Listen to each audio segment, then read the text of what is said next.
वे उसी जगह पर पहुंचकर मटके को बाहर निकालने के लिए खुदाई करते हैं, लेकिन यह देखकर हैरान रह जाते हैं कि वहां मटका था ही नहीं। दोनों इधर उधर बहुत देर तक खोजते हैं, मगर मटका कहीं भी नहीं मिलता। वो दुखी होकर वहां से चले आते हैं। कुछ दिन बाद श्याम जानबूझकर राम से झगड़ा करता है और हमेशा के लिए अलग हो जाता है। धीरे धीरे श्याम उस मटके से रोज पैसा निकालकर बहुत बड़ा अमीर आदमी बन जाता है। इस तरह कुछ दिन बीत जाते हैं। एक दिन श्याम ने सोचा कि उसे पैसे लेने के लिए बार बार जंगल में जाना पड़ रहा है, इसलिए उसने तय किया कि वह मटके को घर ले आएगा। और फिर उसने वही किया। वह जंगल से मटके को खोदकर हमेशा के लिए अपने घर ले आया। लेकिन हुआ क्या, जब एक दिन बीत गया और सुबह हुई तो लोग देखते हैं कि श्याम अपने घर पर मरा हुआ पड़ा है।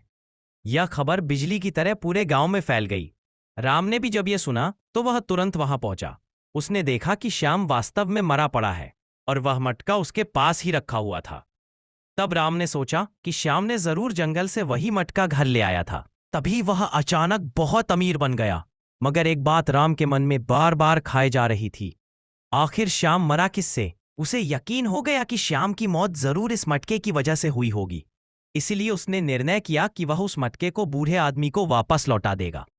यह सोचकर वह मटका लेकर जंगल में वापस गया और उसने उस मटके को बूढ़े आदमी को लौटा दिया और उससे माफी मांगी और सारी बातें बता दी। यह सब सुनकर बूढ़े आदमी ने बताया कि यह मटका उसे उसके साधु बाबा ने इसी जंगल में दिया था और कहा था कि ज्यादा लालच मत करना, जितनी जरूरत हो उतनी ही इस मटके से मांगना। साधु बाबा ने यह भी कहा था कि यह एक रहस्यमय मटका है। रात होते ही इससे एक राक्षस निकलता है और सामने जो भी मिलता है उसे मार देता है। मगर तुम्हारे दोस्त ने लालच में आकर इस मटके को घर ले आया, इसलिए उसकी मौत हो गई।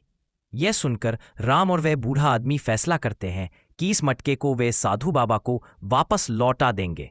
यही हुआ। दोनों ने साधु बाबा को वह मटका वापस लौटा दिया और फिर वे मेहनत करके ईमानदारी से जीवन जीने के लिए लौट आए। हमारे चैनल को लाइक, कमेंट और शेयर कीजिए और सब्सक्राइब कीजिए। Thank you.